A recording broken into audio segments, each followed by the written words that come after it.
Hi, I'm Rosala Mosing. I'm a somatic-based whole life leadership and presence coach. And I'm Ellen Palmer. I'm a regenerative leadership coach and strategic advisor for purpose-driven women. We're coaches. And also friends. Welcome to the Presence Hour. We have cleared this hour to become present to what is and invite you to join us in a lively conversation. We'll explore what is coming up for us and illustrate how cultivating presence can help us gain new insights, perspectives, and ways forward. Let's come together and take the mystery out of presence by getting ourselves there now. Take a deep breath into your heart, and from here, we'll begin. Hi, Ellen. Hello, Rosala. And hello to all of you who are with us today. Welcome to another episode of Presence Hour podcast. Yes. And it happens to be episode number 12, which means it's our annual anniversary, our 1-year anniversary. Happy anniversary, Rosala. Happy anniversary, Ellen. So we recognize that our last conversation was a pretty loaded one. And there were a lot of tangents that we wanted to go down, a lot of paths we wanted to go down, and some we started to go down that we didn't quite get to explore fully and wanted to bring some of those in today. But before we start exploring, I'd love to, as always, just check in and see how we are both coming into this conversation with a quick mood check. Should I go first? Yeah. Okay. As usual, I'm going to describe my mood as like a sensation in my body. So, I have like a fluttering in my chest, kind of, anxious energy, I guess, that I have just a lot going on. And, that's kind of atypical. My family all just went back to school when the week that we're recording this. So we're just in the middle of transition, and things going on at work. So I feel like I am kind of like excited, and then I'm like excited to see you. And so all that energy is just like up in my chest. So I'm feeling a little like high energy and a little scattered. How about you? Yeah, I'm interesting. I'm feeling a little similar, but the opposite. So I'm feeling more like a heavy watery sensation. Like I feel like my whole a little Eeyore-like, or like my whole internal system is like a bucket or a well. Yeah. And I'm noticing that as we're coming together, that there is a little lift, a little lightness. And so I think that might be an interesting entrance into part of the conversation that we want to have today, which is really about this idea of a relational field, or the way that we can feel each other's energy and how that impacts us. Yeah. So, yeah. Just going to start with that. Wonderful. I love it. And I can feel your energy too. And I love that description, especially like descriptions help bring it to life for me when sometimes I'm sensing something, but you always want to gut check. You're not sure with the other person.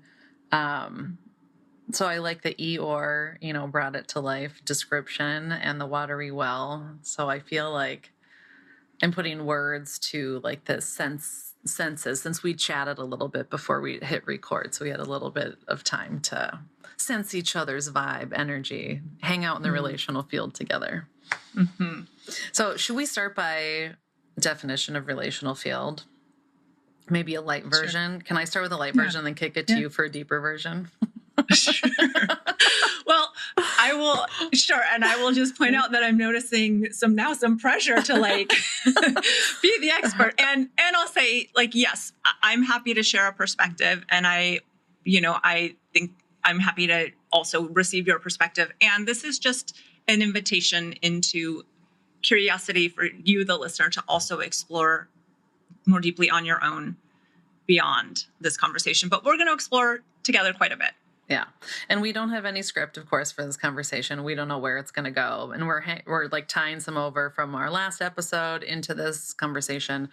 But the relational field is the idea that we can like sense each other. You know, we're interactive beings. And we talked a little bit about that with the loss of Rosala's beloved Claire, her puppy, her dog last episode. And that connection, the connection that is there, and how you can sense a being when they're there and not there, like in terms of life and death, and then in terms of presence in the room with you and not presence in the room with you, and memories and photos. And, you know, like there's a big relational field out there where we're still always sensing into each other in a way, are all living beings. But my lighter version of explaining that, so that's why we're going to just jump into the relational field and how it relates to presence, that when you're in the present moment, a lot of times what you're actually like becoming aware of is what's happening in the relational field. They're more sensitive to it. And then once you can kind of, I always think of it as like playing in the relational field, that it's just one more sense that you can sense in addition to your eyes and ears and nose and whatever all that is picking up. It's like your ability to sense things, I sometimes say. But it's like the energy that's out there. Our nervous systems are electric and they're sensing each other's electrical impulses. But I think of it as like a vibe is how I usually start explaining it to folks who have never, ever heard of the relational field or sensing into like the emotion in the room or what's happening. Because I've always taken it for granted that I have always naturally had that ability. Is just one of, I thought it was normal and everybody had it until I had a boss who's like, no, I can't do that at all. Like I walk into a room and I totally can't sense the vibe of the room. So that's how I describe it at first, is like, you can tell if you walk into like a room and someone is really upset and you can tell the vibe in the room, you're like, ooh, like the vibe in the room is tense in here. Or like we have a lot of euphemisms like, oh, we can cut this tension with a knife, or this, you know, we have a lot of sayings in our English language that can describe it. Or like if you're at a concert and you hear, you know, like the music and everyone kind of has that same energy together, like that's the relational field where we're all interacting, kind of influencing each other's energies. Or you could think about when someone is like a Debbie Downer because they're bringing down the whole group. You know, it's like not only the words that they're saying, but it's their vibe. It's like what they're putting off. And that I'll just mention before I kick it back over to you is that one of the things that I have talked about for many years is something called radical self-responsibility. And that is like controlling what I put out into the relational field and feeling like I should have ownership over that and be responsible for it. So if it is like at a family gathering, I think in one of the episodes I talked about going home for Christmas and it was raining for 4 days and we were all stuck inside. And I was trying to be careful and watch myself even though I was super crabby, like that I didn't kind of impose that on everyone else, that I was trying to watch my vibe or the vibe I was putting out in a way, neutralize it a little bit because nothing was, you know, actually wrong. Anyway, so that's my big spiel about it. So Rosala, what are your thoughts? Yeah, so I think that's probably the level that we're probably going to mostly talk at today, I think. And I think there's a level that's maybe a little bit deeper, which is, I think all of that is in congruence of what I think about it. And there's a level of the unseen. Like, so there's our history and commitments that we're in, and sometimes those commitments are unconscious. So it's the things that we habitually, you know, our habit nature, our unconscious responses to things. And so we're carrying all of that. And so sometimes the words and the actions are incongruent. Like you were saying, if somebody's the Debbie Downer, they might be saying positive things and still have this really heavy sort of down energy. They might be saying, oh, I really want to do this, or, you know, I am an optimist or whatever, but there might be this unconscious commitment to this other energy. And so there can be congruence between what is said on the surface and the underlying energy, or incongruence. And so this is something that my previous training in acting explored in ways with there's a silly little thing we like to do in early acting training called the neutral scene. And it's basically just a scene where the dialogue is, hi, how are you? Fine. Or hi, what's up? Nothing. Okay, bye. And then each character gets some kind of preparation, who you are to each other, what happened to you the moment before. And so you can imagine how differently this conversation would be between two best friends running late to class, passing each other in the hall, versus one of them found out that her boyfriend just kissed the other. Right? Those hi, hello, how are yous would sound very different. Right. And so same language on the top, but there's a different subtext, or there's a different undercurrent of energy happening. Yeah. And so we're constantly taking in information on all levels as we're interacting. And sometimes there doesn't even have to be words spoken. Right? So those are important. The other thing I think you were talking about that I think is helpful is this idea of being at a concert. You know, there's the group of people you're with, but I think even just noticing this relational field exists even in listening to music. You're not in the room with the musician when they recorded it. You've never met the musician perhaps, but you might feel the energy that they had. You might, as you're reading a book, notice, we used to talk about this with reading plays and literature as well, is that you start to breathe in the rhythm of the author's breath because you're pausing where the periods are. And that's really a reflection of the energy that they were feeling as they put those words on the paper. And so the relational field exists in real time between people in each other's physical presence. It's Ellen and I are in two different states right now in two different time zones, and just with each other, with our voices and on a screen, and we can feel each other's energy. You can feel just even on a phone call that you're with, you can oftentimes feel the energy of people. And so it's a pretty pervasive thing and big, I think, in a lot of ways to try to narrow down to one conversation. Yeah. But that's kind of where I'm coming at it from. I love that description. And I love how to add in that same vein, I was just describing, I was looking at art with my son, paintings. And I was describing how he was interpreting it, in a different way than me, but how he was describing the art. It was really, I was talking to him about the relationship you have with the artist, that it's the artist and then him coming together to create this kind of new, experience of the art that is the art. Is that, the art makes, it's a living thing. It's not a static, the painting seems like a static thing and you walk by, whatever, you can leave it as a static thing, but that it's also like a living relationship between the interpreter and the person who first, created the art. So I think that's kind of a similar, way, like another touch point of the relational field, how it's not even always in the present moment, or it's obviously alive in the present moment where you're experiencing it, but the other, like the artist doesn't have to be alive now for you to experience the relational field with them through this medium. Exactly. It's like it transcends time and space. Right? So it's like we're getting into quantum physics here, I think. So we're getting into the deeper part of the relational field for people who have been living in it and experimenting with it. And like I said, like when you finally can come into the present moment more and more of your life, there's other things that you can become aware of that exist in the present moment that, that maybe your senses aren't paying attention to when you're moving really quickly, and not noticing as much. And so I think, from my experience throughout my life, being more and more in touch with the relational field. And like I said, when I was younger, I took it for granted. I thought everyone was really, really in touch with it as I was, just naturally as a child. And finding out that that wasn't true, but that people can, some of it I think has to do with, it's tied to emotional intelligence and self-awareness. Where you can calm down enough to be in touch with yourself.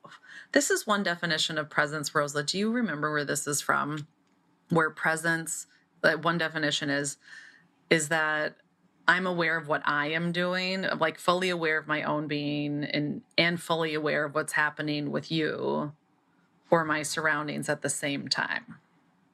Yeah, I'm not sure who to credit that with originally, but I first came into contact with that way of thinking about it, I think maybe through the Strozzi Institute's work. Okay.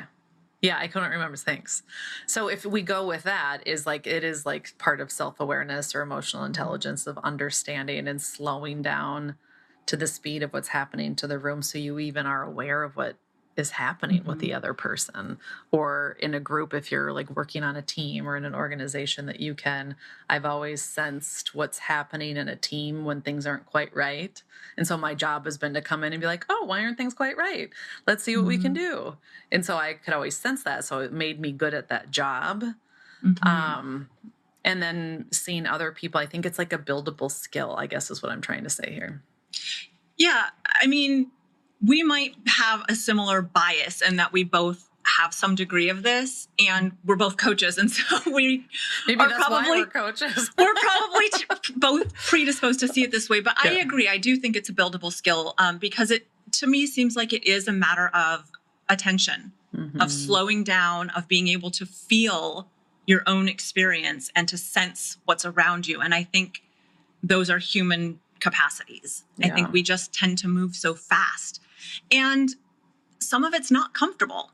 And so I think we might consciously or unconsciously avoid allowing ourselves access to that information because it doesn't always feel good. Yeah. Or there's too much, like the overwhelm of there's like living. I was just noticing, and I was in the Boundary Waters Canoe area, which is a remote wilderness area. For those of you who don't know, aren't familiar with it, compared to living in the city. I live in Minneapolis, Minnesota, and there's all this like stuff coming at all the time. And so you kind of have to shut some of it off compared to when like you don't have as much stimulus around you that you can relax and sense into it more. And you just said humans. And I just want to point out too that that the relational field is like all living beings. Anything that has energy or vibrates at any kind of frequency, you can sense it. It can sense itself, whatever, it's like, I kind of think of why it's a learnable skill is because it's just like, it's what it means to be human. Like we're designed to be sensing into the relational field at all time, whether or not we're aware of it or not. Yeah, I think, that's a good distinction because I think it isn't just what it means to be human. I think you're right. All living things have, from what I've seen, from what I've learned so far, have this capacity and use this skill. I think maybe the distinction is that humans have numbed ourselves or trained ourselves away from the capacity. And so we can train ourselves back in. Yeah. Yeah. I'm thinking of a picture, a visual, like a little video that I saw online of trees. That if it's like a camera that's pointing, like it's positioned on the ground facing up. So it's looking up at the canopy of the trees, and the trees are all like moving together, all the treetops. And so there's almost like the treetops keep the exact space between each tree limb and each tree from tree to tree, because they're sensing each other and like moving together as a unit.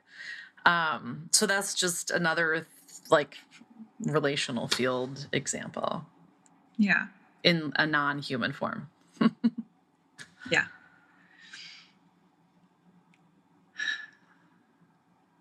I'm just noticing that there was just a nice pause and just a feeling of like connecting with you and letting my nervous system relax for a moment and noticing, okay, I'm feeling pressure to come up with something and I can let that pressure go.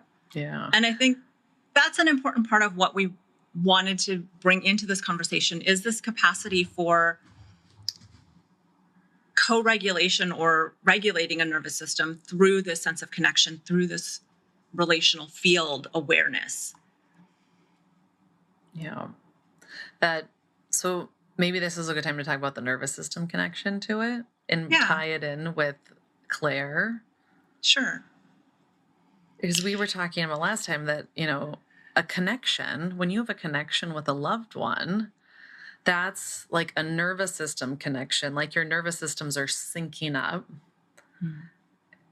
And I I mean, I would love to hear how you would describe this, but I think in that kind of union, it's like almost the nervous system. I mean, in biological language, it's called co-regulation, that your nervous systems are synced up, so they're co-regulating with each other, and it releases hormones like oxytocin in your body, so you feel the emotion of connection. But I feel like it's almost like when you have that deep connection, you don't know where like that nervous system stops and theirs begins, kind of thing. It's kind of like this union. Mm-hmm. And that's how I kind of think of the relational field out there is a union, and it's whether or not we want to participate in it or not. And so when you feel safe enough, your nervous system allows you, and going back to like saying that we block some of that, humans block it because we don't feel safe. We have to block it to a point where we feel safe in whatever situation that we're in. And so talking about that safety and then connection, I mean, how did you experience it, and how are you experiencing it now, and what? Yeah. So one thing let me see if I can work my way into that. One thing I think that you just said that I want to touch on a little bit more is I do think we can choose to consciously participate. And I think whether we're choosing that or not, we are participating. It's just how. Yeah. And so I guess what makes it wonderful and difficult, the connection with, like, say, an animal, a pet, is that it is this sort of unconditional acceptance, affection, in most cases, depending on the animal to what degree that would be. But there's body to body connection. So you feel that, but generally most domesticated pet animals that I have experienced and that I think that most people would keep, there is some level of validation and love that you get from them. And which is different, I think, sometimes from human connections, because there can be complicated. Humans always have their own history and maybe competing commitments from what yours might be, competing priorities or values, things that come into conflict with you. And so there can be a lot more tension. And I think it's important to acknowledge that it's not just the comforting parts of the relational field, the connection, that the love, the warmth. It's also the tension that, like, if someone, we've talked before about how I have trouble with anger, which is an emotion, not that I don't experience it, but it's something that makes me really uncomfortable and is difficult for me to be with and process in an effective way. It's an emotion that my partner is much more comfortable with. And so I, on the other hand, am much more comfortable with sadness, whereas that can be a little, and so you can see how that could create some conflict or tension in that field. Whereas my dog, if I was sad, reacted kind of the same as if I was not sad, or, and I feel like I'm rambling now, so I'm just going to pause. Can I ask you a question? Yeah. So thinking about back to, the nervous system allowing for connection and allowing for that co-regulation, because kind of like, I think if we describe what it is with this example of what it's like to co-regulate and connect, and then maybe talk about like what supports that in our lives, and how if we're longing for more connection in our lives. And that's what we're talking about, the relational field, which is an opportunity. Because it's like, why talk about the relational field? Who cares? That I think about, like, in my mind, where I'm sitting is like, I care about it because I want to connect more authentically with others. So if we look at it in that way, it's just an example of saying, like, why does this, like, how could you describe your connection with Claire, and what was the unique thing that allowed you to, because I was going back to like your nervous system feeling safe and allowing for that. And then I just keep thinking about this space and time thing, that it's outside of space and time. Yeah, I guess this is part that I'm still grappling with, because intellectually I get it, and in other contexts I get it. We just named a bunch. And in this specific context, it's been only about a month and a half. And so I'm still very actively in the grieving process. And so there are times that I move in and out of feeling that connection or having that connection feel supportive or having it feel really hard. Yeah. And so I guess in terms of the safety, I think what I will say is on an emotional level, it just felt like pure love and acceptance. A lack of being judged in some way. I think it was just the feeling of love, the feeling of warmth, the feeling of, I think on a more practical or intellectual level, was something that allowed me also then not just to receive, but to pour my love into. It gave me a place to put affection. And because dogs just are, generally speaking, maybe this is different for dogs who have been abused or had difficult past, but for dogs that haven't, just tend to be more in the moment beings. They tend to be more present focused. They're not as much holding on to things, it seems, from the past that are clouding. And so because of that, the energy, my experience of her energy was that it was just more pure. It was more playful, more curious, more loving. Those kinds of qualities were something that I experienced more consistently with her than with any other living being that I've probably ever encountered or spent any amount of time with. And having that over years. So like I felt that love the very first moment I met her, but developing that sense of trust. And then I think coupled with my ongoing education and focus on developing myself and learning about these things and then learning how to internalize that for myself were big parts of how it's impacted me. And I think what's helping now is because now obviously I do feel that profound loss of I don't have her warm body to pick up and hold and smother in kisses. I don't have her playful little, bursts of energy and quirks and behaviors to make me laugh. I do have the memories, and those can be comforting, and they can be really hard because then I feel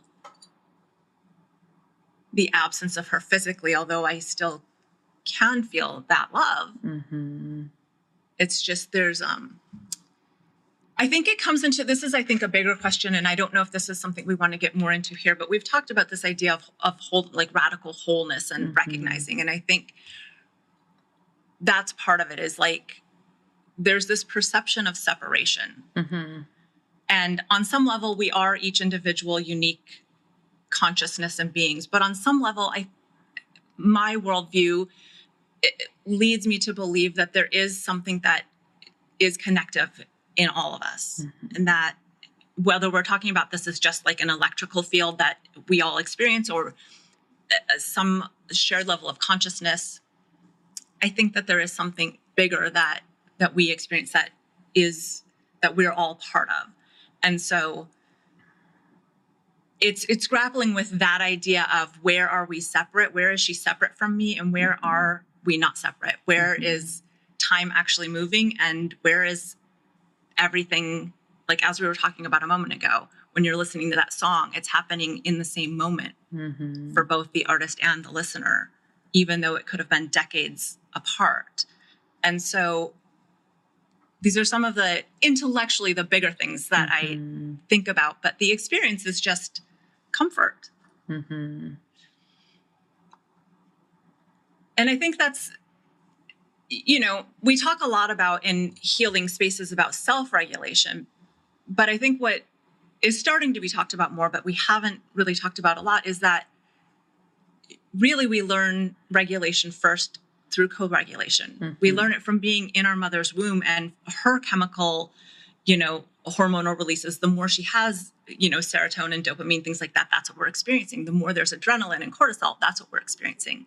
And so we're learning about the safety of the world, and our nervous system is learning how to respond from even before we're born. And then as soon as we're born, the environment we're in. Mm-hmm. And so we're always awash in it. Mm-hmm. I guess this is an invitation to just start to be aware of that. And then there can be choice about where you want to put yourself in relation to some of these dynamics. Yeah. Yeah. Thanks for sharing that.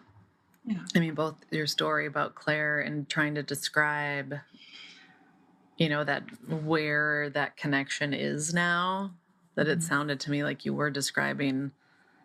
It's almost like I was just hearing this whisper of like that when you sense the connection with her, that's when you get sad.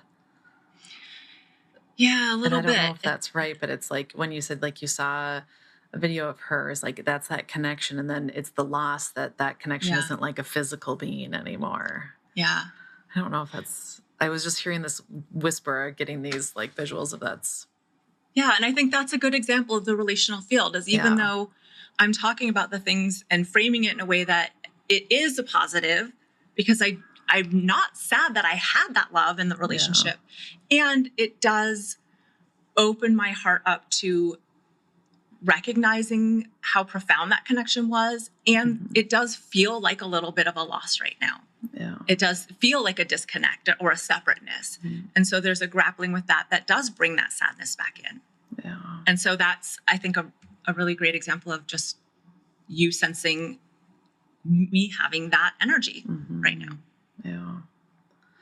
Can we switch gears to something you had just started describing? Yeah. And now, of course, I lost it. Oh, yes, the co-regulation that we're not meant, that there's so much talk about us having to self-regulate. And that's all about, everyone should be able to build that self-awareness, build that emotional intelligence, have that, ability to regulate that. Like one thing I think as a parent that I've gotten a lot of like societal, feedback that like the parent should be able to self-regulate, and like no matter what your kid is doing, like that's like every parent psychologist is like, no matter what they do, like you stay regulated, and that's the key, right? And I'm like, what? Like that's just like an impossible thing. It's impossible for every like adult human being. And granted, I definitely have my reasons personally why that could be harder for me in some areas than maybe other people that are great at that. But I think that it is like what you just said, is that it's like totally skipped over that as human beings or living beings, we are meant to co-regulate. And I describe this to my clients in this way where it's like, if you think you have a self-regulation tank, like how full is your tank? Like, and we know ways, because I talk to people, self-care to fill your tank so you can self-regulate. That's the whole like, are you doing enough self-care? I'm like, oh my gosh. But self-care to me is like definitely not going to the spa and getting my nails done. It's like making sure I recharge when I'm alone. So having some alone time built into my life, which, when I was the parent of young kids, I never did. And I didn't realize that was really making me a worse parent. couldn't regulate as much because my tank was low. Anyway, so doing things that help your tank fill up, whatever that is. And then, but don't think that that's your only tank, that your other tank is your co-regulation tank. And I think of the co-regulation tank as your bigger tank. And so what I describe as go and co-regulate, and you can co-regulate, they say when polyvagal theory says you can co-regulate in 3 ways: with other people who you find safe, or living beings like pets. With nature is meant to co-regulate with us because it has like that like electric frequency too. And it's like meant to calm our nervous systems and co-regulate with us. And then co-regulating with a higher power is the third thing, whether it's it doesn't have to be a religious higher power. It could just be like, it's that oneness that I think you're kind of alluding to in a way, but it's like the oneness in something connecting with something bigger than yourself and whatever that field is that's there and what you want to call it. So you can co-regulate in those 3 ways. So I found it helpful to think about the co-regulation tank is don't think you have to go self-regulate on your own. What you have to do is go co-regulate with something, which, there's options. Like we said, nature, people, pet, higher power. And so like I meditate every morning, and that is like 10 minutes every morning that I am definitely filling my co-regulation tank. And then you can go off and self-regulate and fill that tank. But like your self-regulation tank, if your co-regulation tank is low, then you can't, like, we're not meant to survive in isolation. Humans are not meant to survive in isolation. And that is why, is because we need co-regulation to like survive. Yeah. And it's just skipped in our society. Like we have taught in this like modern age is that you got to go it alone and do it yourself and be self-sufficient to be successful. And that is like one of like the biggest slices of baloney, I think, in my lifetime that I have personally experienced. Is that we're like, I had to learn that lesson, I think, the hard way, that, you know, like I thought success was being able to do everything myself. And that's just like not fun either. Like the versus the opposite of like, now that I've been co-regulating and actually like working with people and doing things where I am specifically like have a little circle of people I want to co-regulate with, like you, Rosala, you know, that I've built this like social network in my life of my favorite co-regulators. So then my co-regulation tank can stay full without like trying hard, you know, like I just set up my life that way. Anyway, I'll stop talking and throw it over to you. That's just a big mind dump there about a little rant about what I think about society and feeling like you have to go it alone. I think that's all important stuff. And I think it's also important to point out the distinction between taking responsibility for yourself versus feeling like you have to do it alone. Yeah. Because I think those two things sometimes get conflated. And I think what we're both saying is that they're different things. Can you say more about that? Well, I think like you were talking about earlier about becoming more aware of the energy you are putting into that relational field. How are you showing up? What are you contributing? What are you doing to contribute to your situation? How do you want to be with it? Those kinds of things versus it's my responsibility to do everything myself. So yes, it's your responsibility perhaps to decide what you want and then to try to begin to orient to what you need to get those things. But it's not your responsibility to do all of it yourself. You can find supporting resources, right? Yeah. Which is what you're naming. Yeah. Which is what this is all about, is this idea of, you know, finding some of those resources, finding those connections. And I think it's also really important to name that other people is just one of at least three paths. Yeah. Because so many of us, this is, I think another thing is, so many of us don't necessarily have, you know, a lot of people that are physically where we are, or we don't have the space or time or, you know, just the network in our physical place, or there are a lot of people that have become a little more comfortable with, you know, connecting over devices. And so I want to just mention that that's, you know, you can connect with people that way. And also you don't need to have those kinds of connections to be able to start to tap into this ability to get this soothing, stabilizing, co-regulating energy. Yeah. Like nature. I want to go back to 2 episodes ago. Was it episode 10 where you did the walking? Oh, yeah, maybe. Yeah. So that's an example of like, if anyone wants to listen to it, you can go back to episode 10. And at the very end, we always have a guided visualization, and Rosa does one that's walking, but it's like noticing your surroundings, bringing you into the present moment, talking about, you know, like in nature outside. It doesn't have to be like in the woods. It can be, you know, on a city street or, you know, whatnot. But that's like a way to experience it, I guess I'm saying, is an example of if folks listening are like, where do I start with that? And how do I experience that? Or even just something as simple as, you know, it can be on a city street, and just notice if there's a tree around, or notice what it feels like to not have the trees around, what it feels like to have the cars and strangers that are walking by, or, you know, if you have a park you like to go to, or, you know, a beach or a river or something. There's lots of ways. If you go to a plant store, if you live in a big city and you want to actually feel real nature, like go to a plant store and just feel what it feels like to be in the presence of the plants. Yeah.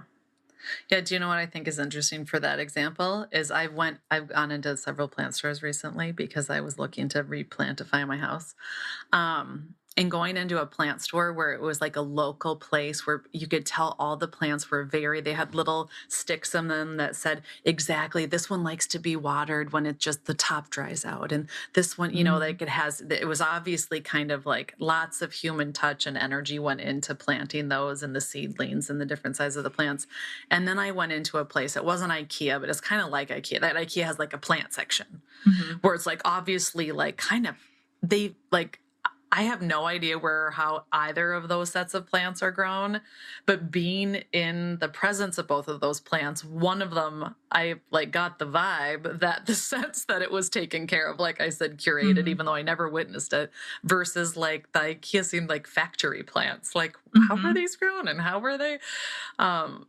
So it's just noticing things like that can help you get in touch with that's like you noticing the relational field is noticing the sense that I got when I was like, oh, that seems very factory and weird and cookie cutter in the IKEA. And then the other one seemed so much more natural and cared for, even though I had no idea how they were grown. And I still don't, so who knows? But I just have a feeling that sense that I was picking up from those kind of environments. And speaking of environments, we're constantly sensing. I'm looking at the clock. We'll have to wrap it up soon, but that our environments make us feel differently because we're sensing the environment that we're in, and it's even to do with like things that are not. We've been talking a lot about living things. But not living things. So like colors and shapes. And I recently have gone into some co-working spaces that were designed for women by women. And let me tell you, I had no idea how different. I mean, they're not like pink and, like whatever, like genderified, kind of things. Genderfied, I think I just mixed a few words together there, but you know what I mean? Like, it's not like it was like just designed for females by females. And it's just such a different space. It felt warmer. There's fewer hard edges. And then it made me think about all of the masculine spaces, like the typical business office and how masculine they are I never used to assign genders to those spaces because I was just used to them. And now that I've been in more spaces that were designed for women, I'm like, wow, this is just feels different. It feels like softer and more comfortable, even though it's not like filled with fluffy cushions. It's like something about it with the combination of colors and textures and shapes were just like very different. And I think it's like that sensing your environment. I just wanted to bring that up as an example and then having your own environment, if you are in control of your own environment in any place, like to do something to increase your, satisfaction with the relational field or what you're like co-regulating with, I guess. Yeah. Maybe that's part of feng shui. I don't know anything about feng shui except for I the don't idea really of either. it. Yeah, same. But I think it's an important point but you're right. And I don't know, like energetically, like electrically or in other ways, how that relates to the relational field. But I think if it's not the same thing, it certainly seems like it's adjacent. Yeah. Because you're right. There is a real impact. Yeah. Yeah. Interesting. Yeah. We'll have to look more into that. Yeah. So the relational field, we went all over the place. Do you feel like there's anything that we didn't cover that seems like, ooh, we should probably mention that or? Well, I will say that I become so focused on what's happening in this moment that what's outside of this moment tends to leave my brain in these conversations. And I think that this is another topic that is huge and could be talked about somewhat endlessly. Yeah. And there's nothing specific coming to mind right now, but that doesn't mean we won't revisit. Yeah. What about you? So I absolutely love that you said that because I think that is one of the things that I like most about the present moment. And one of the things that I sometimes like fear about it is like, I'm so in the present moment. I'm not thinking of, what's next or what, needs to be tied, because I like to tie themes together over the cross of things. But it's somehow like freeing in a way that we're just present here with each other and present with all of our listeners. Oh, that's one thing that maybe I want to say is the relational field that we are all here together. Why did we want to start this podcast, Rosala? Because we join together on a Zoom meeting once a month and look at each other, but we're really here because we want to connect through the relational field with more and more people. We want all of you who are listening to connect with us on these topics, and we feel your presence. And that's like why we're doing this. Right? Yeah. And I think that's worth saying. And also kind of, again, that weird thing of like feeling into that field and feeling for the people who will listen at some point. Yeah. Obviously not in this moment that we're recording, but feeling into the energy of the people who will be listening at some point and knowing that you're there and that this is a conversation we're having in part for us, but also largely for you. Yeah. And just, inviting you to pause for a moment and experience what that feels like, to know that you're here with us now and that this conversation has been had for your benefit. Mm-hmm.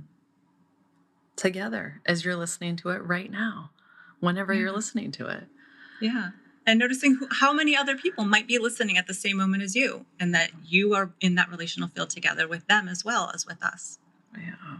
And I love thinking about this, back to that painting analogy, is that this is like a living thing that, every listener who listens to this is why when I listen to podcasts, everyone's listening and going to a different part, going, oh, that, like every, like interpreting and, having a different experience with what we're saying and taking away different takeaways. And so, when I listen to podcasts, I kind of zone, all of a sudden I'm zoning out, and then I like, and I like zone back in on some specific part. And like, how many times have you listened to something where you're like, wow, I'm listening to this at just the right time. Like, this is just what I needed to hear today. Like, that's what my intention is with this podcast, is to be that voice for our voices, to meet you, the listener, at exactly the right point with the right message at the right moment in your life. That it's almost, if we are co-creating this together for you and with you, because this is what you need right now. Things come to you when you need them. Yeah, I love that, because I have had things come that feel like education and it's helpful. And I've also had things come that feel like affirmation of something I was already starting to experience, but didn't know how to describe or name or explain. And then it's like, oh, that's what it was. Yeah. That's what I'm doing. Yeah. And so, I agree. I've had that quite a bit, and I find it to be quite helpful. And I'm hopeful that that's the experience for others too, is that they're getting this information right when they want to explore this, or right when it feels like affirmation for what they've been experiencing. Yeah. Like today, I hope that some of you, I was in this position when I first heard the word relational field. I was like, in the definition, I was like, oh, I experienced that, but I never had a word for it. Mm-hmm. So I hope that we, by our meanderings through this conversation today, have helped somehow give you more vocabulary, give you more ideas, more senses into maybe things you've already experienced, or things that you can experiment with experiencing. Yeah. And maybe an invitation into allowing yourself to follow your own curiosity to keep exploring this. Yeah. If that's something that feels alive for you. Yeah. Are you ready to transition? Yes. I'm feeling the moment. Yes. All right. So I am going to guide us in a little centering. And this one is called Sensing Your Aliveness. So as usual, if you've listened to our podcast before, this is when we ask you to get comfortable in your seat, wherever you are. And if you can, I'm going to ask you to close your eyes or find a soft gaze If you are unable to close your eyes right now, that is totally fine. You can still listen and be guided by my words. So let's settle into the present moment together. Maybe take a deep breath, sigh it out. I like thinking of using the breath to arrive in the present moment. So really with that breath in and an audible sigh where you can kind of release some tension and really kind of land in this moment. And allow the bottom half of your body to start to begin to feel heavy and grounded to the planet. So just let yourself feel gravity. So gravity is effortlessly holding you to the planet, and just allow it to happen. And then as the bottom half of your body stays grounded, I'm going to invite you to allow the top half of your body to become light, sitting up into your full length and taking another deep breath as you sit up into your full length. And then on your exhale, find a little bit of ease. So you're still feeling grounded, you're still sitting upright, but you don't feel like you're holding yourself up in any way. So if there's any other adjustments that you could make to your body or your clothes to help you feel that way, to access that sense of ease and effortless posture, go ahead and do that now.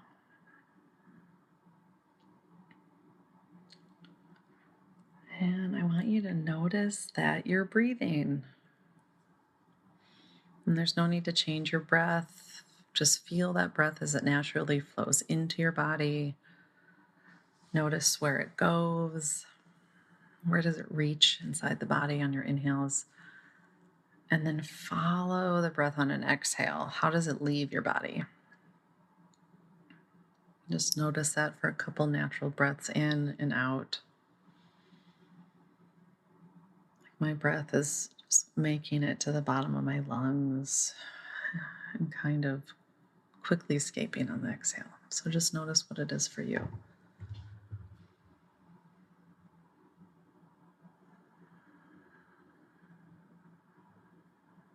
Now I'm going to ask you to invite your breath to deepen, filling your lungs and making it all the way down to your belly.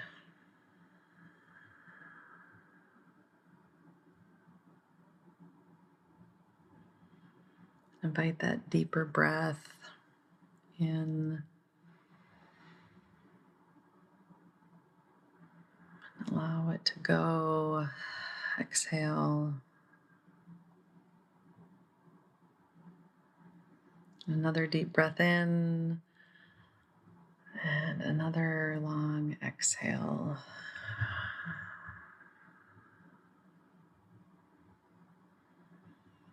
Once you have that breath really flowing in and out, most of the time we kind of feel that in our lungs or in our belly, in that kind of center cavity. Now I'm going to ask you to keep breathing and focusing on that sensation of your breath. But see if you can expand that breath and watch it travel throughout and fill your entire body. So try and send that breath on the inhales all the way to your fingertips. Just really feel it fill up your arms and that center cavity.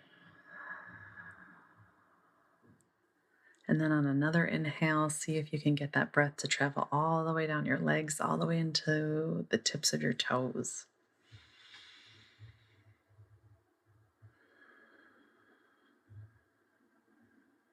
And with another breath, see if you can send that breath all over as if you're filling up your entire body like a balloon. And if you can't quite get there, or you're like, what is she saying? That's totally okay. Just imagine what it would be like to fill your entire body up with new, fresh energy and breath into every little cavity in your body.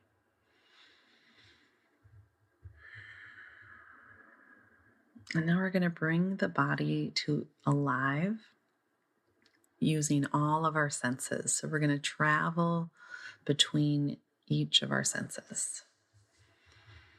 So as you breathe here into your entire body, what do you hear?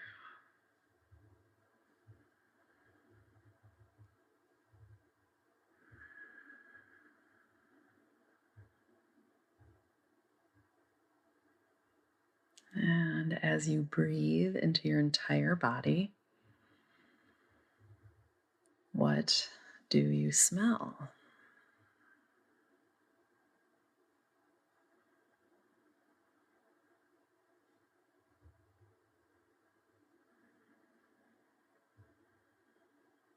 As you breathe into your entire body, what do you taste?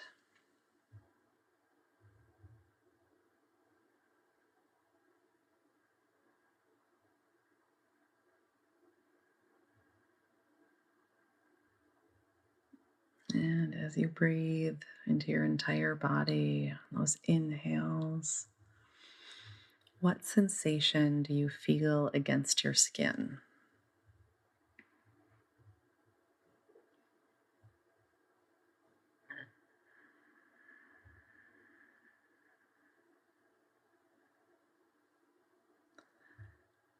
And as you breathe into your entire body, what sensations do you feel on the inside of your body?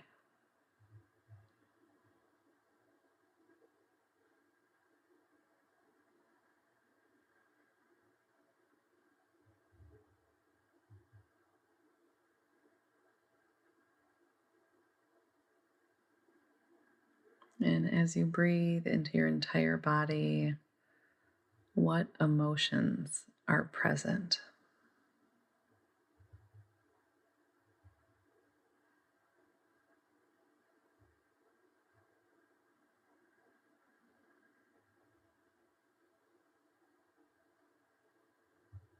And as you breathe into your entire body, how is your balance in relation to the earth? Notice if you're tilted in any way.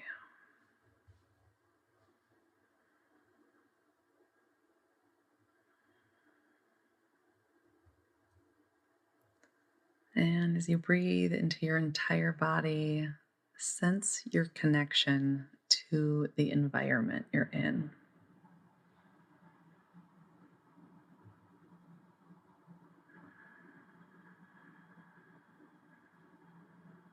And now expand your awareness and try tapping into all of your senses simultaneously.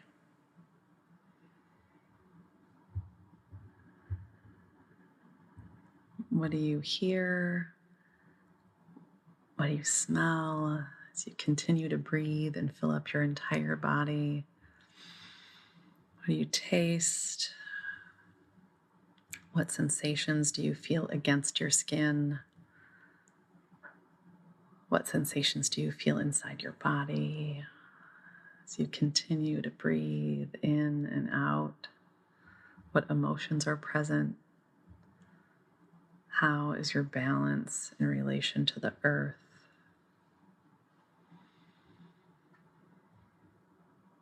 How do you sense your connection to the environment you're in as you continue to breathe?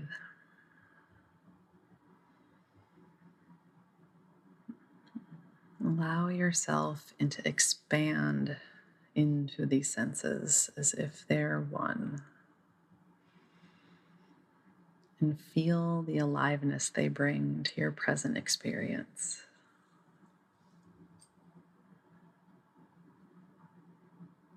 And then just continue to breathe and feel your own aliveness.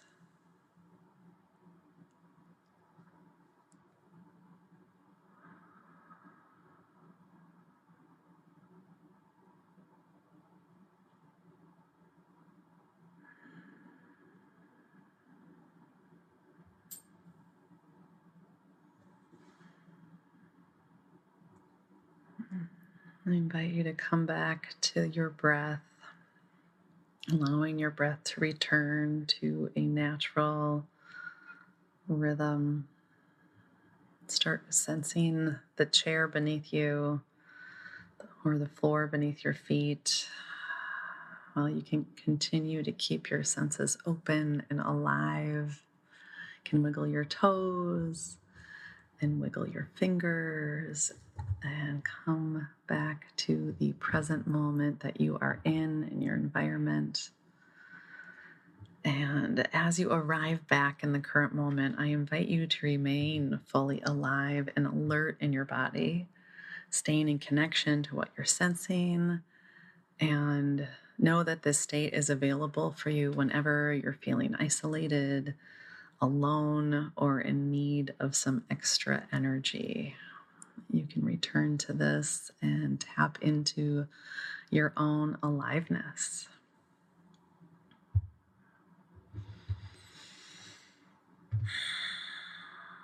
And with that, we are complete. Thanks for listening. We want to hear from you. Drop us a comment on what you'd like to hear more about or questions you may have. We value your input and we'll work those topics into future episodes. If you enjoyed this episode, please share it with others. Like, subscribe, and leave a rating and review. It would go a long way in helping us spread the word about the Presence Hour podcast. Thanks again, and we'll see you next time.